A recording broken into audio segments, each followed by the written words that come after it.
Messaging platform Telegram ने Delhi high court में केंद्र सरकार के उस फैसले को चुनौती दी है जिसके तहत नीट यूजी री एग्जाम से पहले ऐप पर अस्थायी रोक लगाई गई है। कोर्ट ने बुधवार को मामले की सुनवाई के लिए सहमति दे दी है।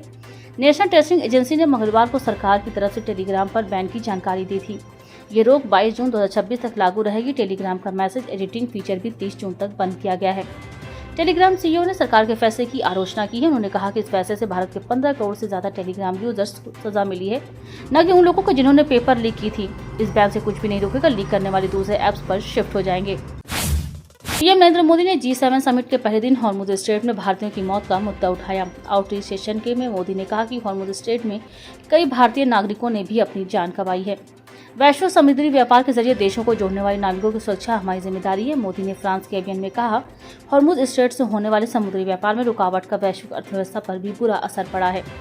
उधर कांग्रेस ने पीएम के बयान में अमेरिका का जिक्र न होने पर आलोचना की। कांग्रेस नेता सुप्रिया श्रीनेत ने कहा कि G7 में पीएम मोदी ने देश का सिर झुका दिया। देश के 3 नाविकों की अमेरिका ने हत्या कर दी है। मानसून 8 जून से पश्चिमी तट पर लगभग स्थिर है। मौसम एजेंसी स्काईमेट के मुताबिक मानसून को मुंबई आने में 7 से 8 दिन लग सकते हैं। इसकी मुख्य वजह बंगाल की खाड़ी में मजबूत लो प्रेशर एरिया यानी डिप्रेशन नहीं बनना है। मानसून की धीमी रफ्तार की वजह से देश के 723 जिलों में से सिर्फ 103 में ही सामान्य बारिश हुई है। राजस्थान के जयपुर, भरतपुर और कोटा समेत 23 जिलों में आज आंधी बारिश का येलो अलर्ट है। पिछले 24 घंटे में झुंझुनू समेत राज्य के 10 जिलों में 2 इंच बारिश हुई है। वहीं मध्य प्रदेश के रायसेन, छिंदवाड़ा, ग्वालियर और सागर समेत 8 जिलों में आंधी बारिश का असर रहेगा।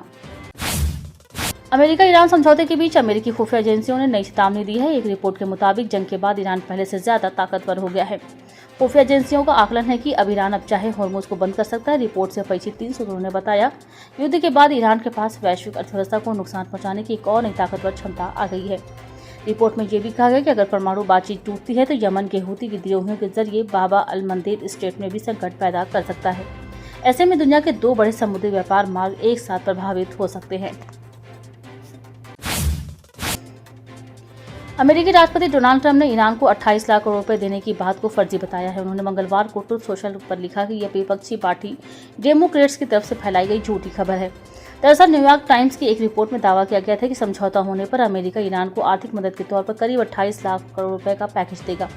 वहीं ट्रंप ने फ्रांस में कतर के अमीर शेख तमीम बिन हमद अल थानी से मुलाकात में भी बताया कि अमेरिका अभी ईरान में कोई पैसा नहीं लगा रहा है। उन्होंने कहा कि हम ईरान में कोई पैसा निवेश नहीं कर रहे हैं, लेकिन हमें भविष्य में कभी भी वहां जाकर निवेश करने का अधिकार है।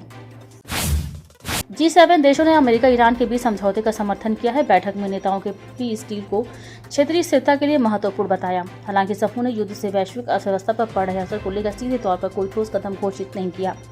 इसके साथ ही युद्ध के कारण बढ़ती महंगाई, ऊर्जा आपूर्ति और वैश्विक व्यापार पर पड़ रहे प्रभाव जैसे आर्थिक मुद्दों पर भी चर्चा कम हुई।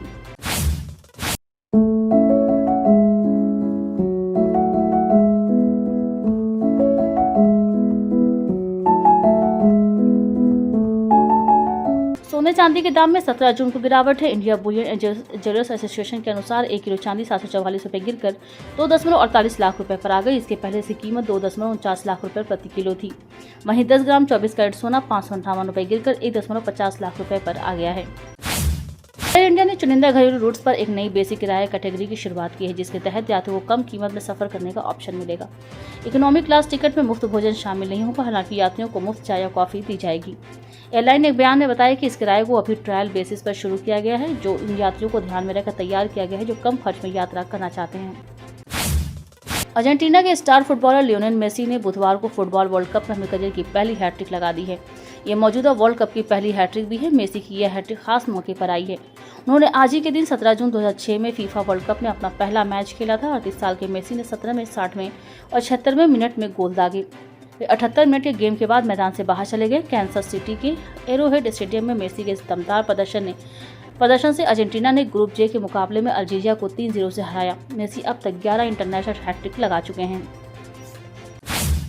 न्यूजीलैंड क्रिकेट ने 26-27 सत्र के लिए पुरुष खिलाड़ियों की केंद्रीय अनुबंध सूची की घोषणा कर दी है। इस 20 सदस्यीय सूची में शीर्ष क्रम के बल्लेबाज डेवोन कॉनवे और तेज गेंदबाज प्लेयर टिकनर की वापसी हुई है, जबकि आदित्य अशोक और मोहम्मद अब्बास को बाहर कर दिया गया है। न्यूजीलैंड क्रिकेट बोर्ड ने बुधवार को इसकी आधिकारिक घोषणा की। श्रीलंका के खिलाफ खेली जाने वाली 2 मैचों की टेस्ट सीरीज के लिए वेस्टइंडीज ने 15 सदस्यीय टीम की घोषणा कर दी है। इस टीम में तेज गेंदबाज शमार जोसेफ और जारी जोसेफ की वापसी हुई है। इसके अलावा जोशुआ डा सिल्वा और आमिर जंगू को भी दोबारा टीम में शामिल किया गया है। अल्जारी जोसेफ और शमार जोसेफ चोट के कारण पिछले साल के अंत में भारत और न्यूजीलैंड दौरे पर खेली गई टेस्ट सीरीज का हिस्सा नहीं बन पाए थे।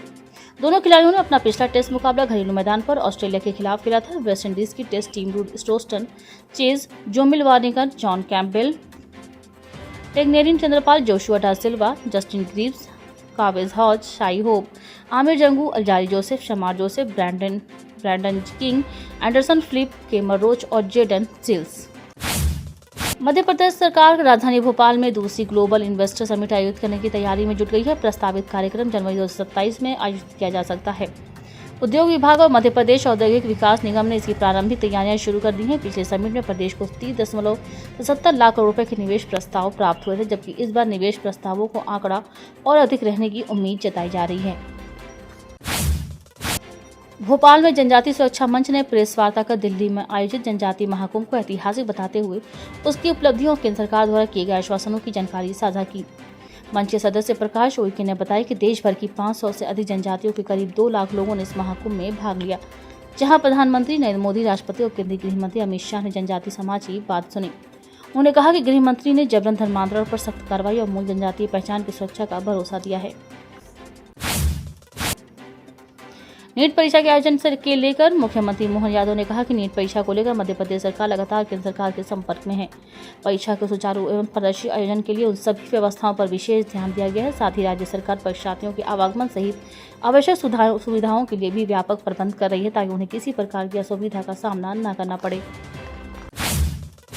राजधानी भोपाल की थाना रेरा हिल्स पुलिस को बड़ी सफलता हाथ लगी है। पुलिस ने वाहन चोरों के शातिर गिरोह का पर्दाफाश करते हुए 20 4पहिया वाहन बरामद किया है। इस दौरान पुलिस ने 6 आरोपियों को गिरफ्तार किया है, जबकि अन्य आरोपियों की तलाश जारी है। पुलिस ने रिगो के शैलेश जोशी, वहील अली, जयेंद्र जोशी, अरुणनाथ, राजा मीना व नेहान खान को गिरफ्तार किया है। इनके अन्य साथियों को तलाश किया जा रहा है। पुलिस ने बताया कि आरोपी किराए पर गाड़ी लेकर उन्हें बेच दिया करते थे।